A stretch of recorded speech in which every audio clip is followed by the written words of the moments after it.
Good afternoon, everybody.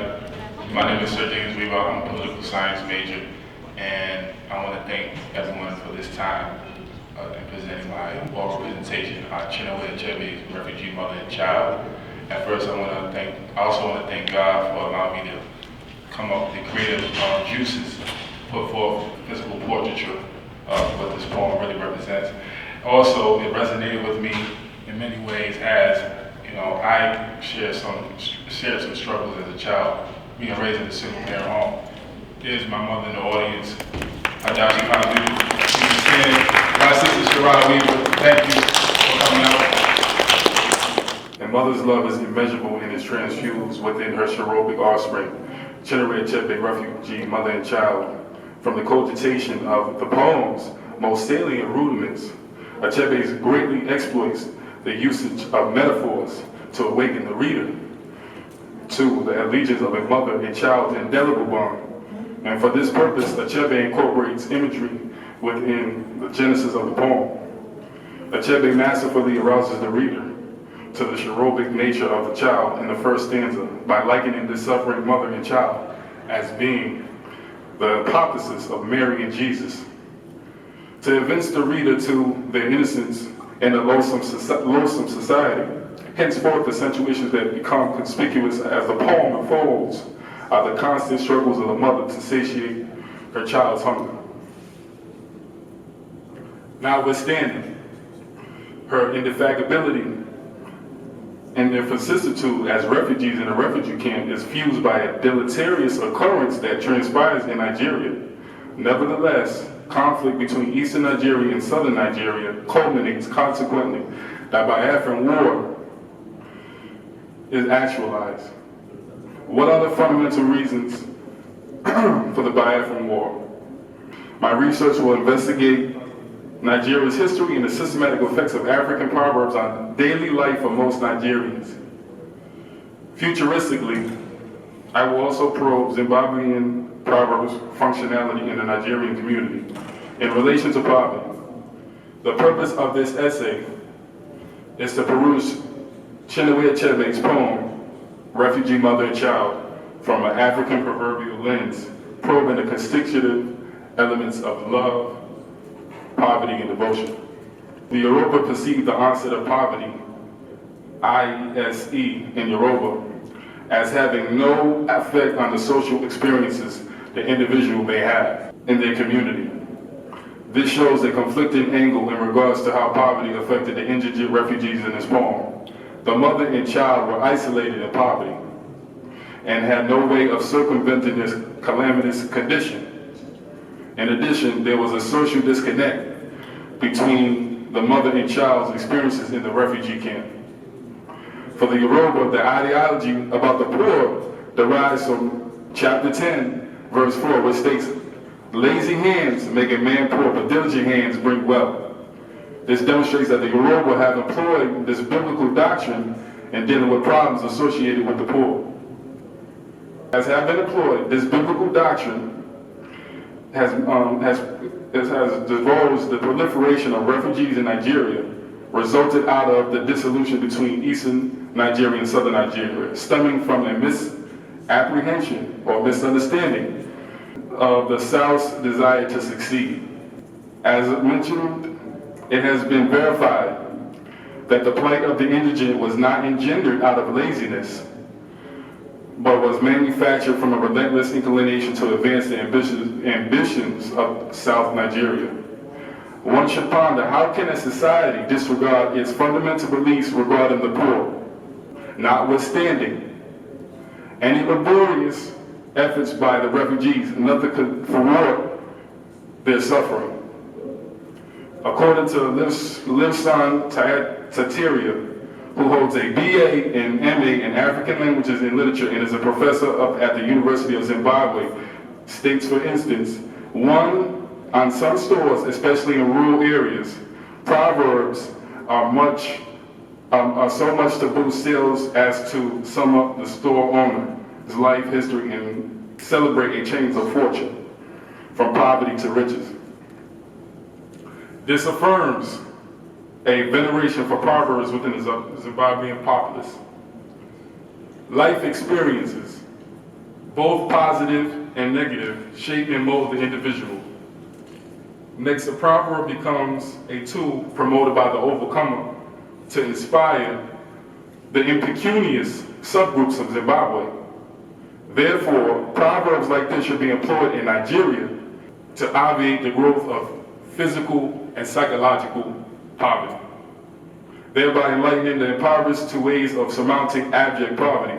Interruption from this proverb may resonate with others on the premise that consistency transcends into success, yet concurrently, the fortunate person that mocks the dejected creates a program against themselves as the person later becomes successful. This evidence is contrary to the ways in which Nigerian proverbs instructs its poor in their penniless state. Tataria suggests this Zimbabwean proverb, Ragari Tenje Nahamo, Proverbs and poverty precedes riches. It is evident that this Zimbabwean proverb empowers the poor on a spiritual and mental level, consequently causing an uprising against their condition. Henceforward, this proverb embeds optimism in the individual that from good fortune, one day a financial shift will eclipse their circumstances. Why are proverbs such as the aforementioned ones not perpetuated to lift up the downtrodden in Nigeria or in Refugee Mother and Child? As live student title notes in the following proverb, perpetuous persons that scorn the weak can have backfiring consequences. Seka Aruma Wafa, laugh at the cripple only when you are dead. Clearly, this Zimbabwean proverb again refutes the angle that Nigerian proverbs establishes against the poor, instead of being contemptuous towards the poor, such as the elite groups in Nigeria. For the Zimbabwean, the proverb intends to forewarn the person that decides to scrutinize the poor of negative consequences that may come into existence. Undoubtedly, by incorporating this proverb in Nigeria, a shift will take place in the treatment of the underprivileged. Neva Nwiti, a media strategist and storyteller with a background in public relations and Proverbs, mentions this penetrating Somalian proverb, poverty and slavery. This Somalian proverb defines poverty laconically and is analogous to the necessitous realism exhibited in Refugee Mother and Child. And moreover, the second stanza describes the egregious environment in monstrous refugee camps in which this mother and child are imbibed by in Refugee Mother and Child, came into existence out of a fallacious conception and misinterpretation. According to Emeka, by the time the humanitarian relief operations got underway in September 1968, nearly 1 million people have reportedly died as a result of starvation, malnutrition, and diseases. This evidence gives validity to the concurrent starving and immense death of refugees in Nigeria. It is obvious that the death of suffering explored in Refugee Mother and Child is very real and factual. Rajat Nooji, founder and editor of Transition magazine, one of the most influential and prominent magazines in Africa, interviewed Achebe on his account of the Biafra War. Nooji asked this question: "You have referred to the dishonesty of the Nigerian intellectuals. Can you clarify this more?" Nooji effectively drew us towards the nucleus, which is the central area of what he wants answered by Achebe by concisely asking this question. For this purpose, Achebe contends between May and September 1966, there were massacres in northern Nigeria. People were hounded out of their homes, as I was in Lagos.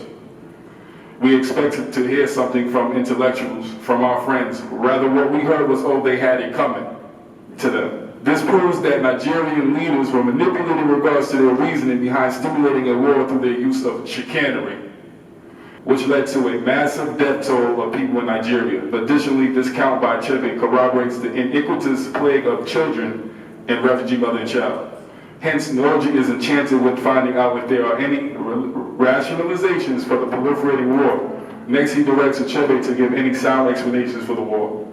According to Achebe, but more there is more glamour with oil. I think this by far is the most important reason.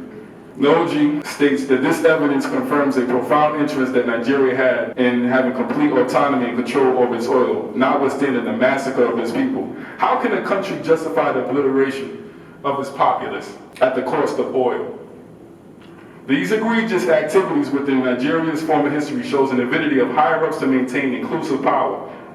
As a whole, this juxtaposition of Ojinoji and Chinua Achebe interview is stupendous and eye-opening and gives real motives for the causes of the Biafran War. Subsequently, one should never compartmentalize the meaning of African proverbs in their translation. Biblically, Proverbs represents the highest dialogue, which meaning must be interpreted. Additionally, African Proverbs is a stratified system of thought used as a foundation for words in Nigerian society. It is clear that these proverbs can be systematized. How it is interpreted is predicated on the wisdom and mental faculties of the individual interpreting the proverb.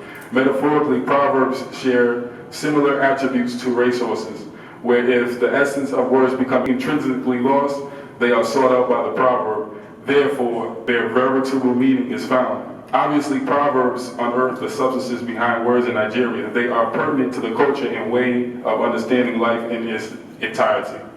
Henceforward, according to Avosa, Associate Professor of Adult and Higher Education at the University of South Dakota, proverbs provide a foundation for creative, objective, and usable knowledge, which ensures that individual conduct aligns with community values in line with the dictates of the ancestors.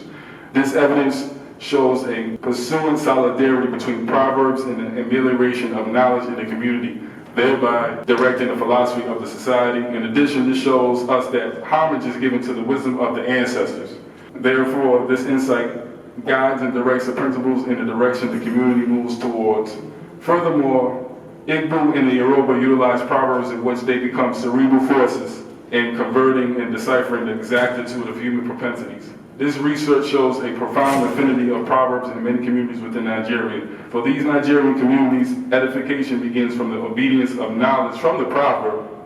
Therefore, Nigerians gain holistic intelligence internally and externally, which advances their decision-making in their communities. Henceforth, Avosa points out complex ways that the Yoruba and the Igbo gain understanding of individual experiences in the following.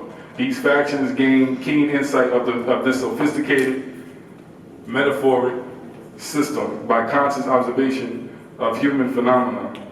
This corroborates that the Yoruba and the Igbo, by calculated examination of life, disentangle the puzzling elements embedded in the experience.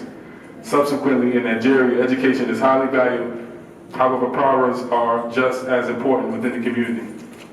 In conclusion, Chinua Achebe's breathtaking poem, Refugee Mother and Child, awakens the reader to the physical and mental state of consciousness, hopelessness of the unnumbered amount of refugees that has suffered at the hands of military forces in Nigeria. Furthermore, he imbues the reader with intermittent emotions, with great uses of imagery and metaphors, moving from happiness to sorrow. In retrospect, Achebe undoubtedly displays the intrinsic attributes of a loving and devoted mother to her child in this poem. While being constrained by a necessitous environment. Meanwhile, while the mother remains amorous to her child, this condition is unnoticeable within the other mothers for their children, for they have given up hope. Without a doubt, this elegy was a response to the civil eruptions that transpired as a result of the misinterpretation of the secession by the eastern part of Nigeria. Achebe is trenchant and sets the tone in this poem for expediency in disasters like this. While these salient issues were connected to a misunderstanding between opposing sides in Nigeria, one thing that has been clearly understood is the immeasurable love and devotion this mother has for her child and Refugee Mother and Child. Thank you for your time. Do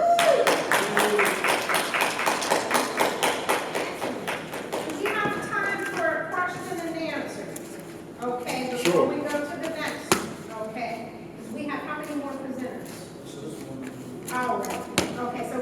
Sure. So I have a question. Sure. All right. So you've read Achebe's Things Fall Apart. Yes. And versus his poem Refugee Mother and Child. Yes. Do you notice any similarities in regards to, because what you're doing is highly innovative as well. Instead of looking through a Eurocentric lens, you're looking through an Afro-Proverbial lens. Because one could easily look through a Sigmund Freud lens and Lacan and all of those people. But easily, yeah. Yes, easily, but that's looking through a Eurocentric lens. And it's been argued many times, can we effectively look through a Eurocentric gaze and project it onto the Black experience in these Black literary works. Can we do that? Is that effective? That's the question. So what I'm doing, what I like what you're doing, looking at it, rupturing that view, and looking at it through our lens, about our experience. What is your thoughts about that and Things Fall Apart and Refugee Mother and Child with Chinua Achebe?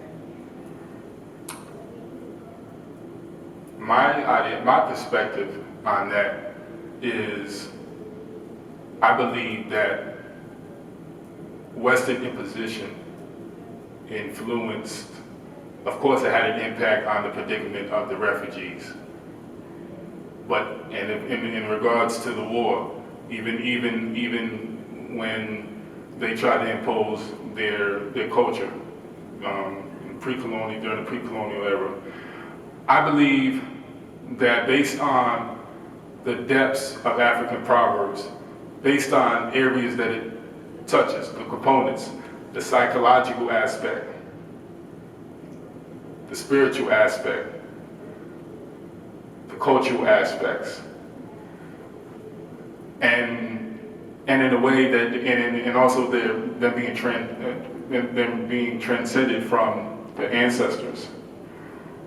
There's no way that a Westernization or a Western position can supersede the African proverbial lens. It's impossible.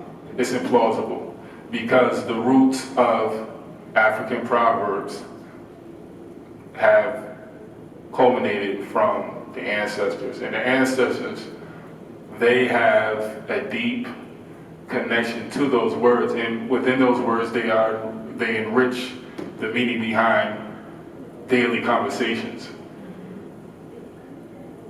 The ideology was unfortunately eclipsed by Western imposition, but now is the time to return to its origin and its roots. So based on Things Fall Apart, you see, Okonkwo, he deals with the adversity of living up to the expectations, or living to the expectations of becoming successful. He deals with pressure. And then the Westerners, they come in and they set up shop, and the change. He has an arduous time dealing with the change, and that causes a climax in the story where he kills himself because he feels like he hasn't achieved what he set out to do, and the pressures of Western position become a stronghold in his life. We need to return back to the roots of African proverbs and analyzing poems such as Refugee Mother and Child and any other Africana complex